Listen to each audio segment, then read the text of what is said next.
I'm going to show you how to sync from Tax1099 to QuickBooks Online. First, we start in Tax1099.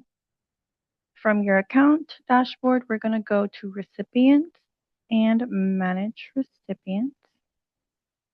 I'm going to go to my QuickBooks Online company to get Atlantis.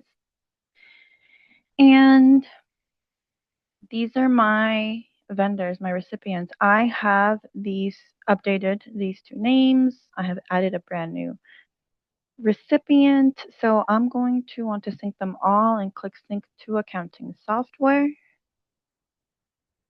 Sync with QuickBooks Online. I'm going to select the company name. I don't have to click W-9 form.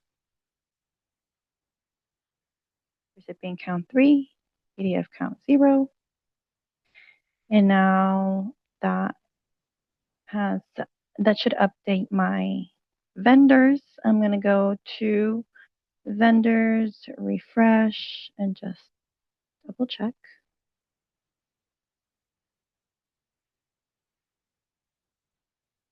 Andrea.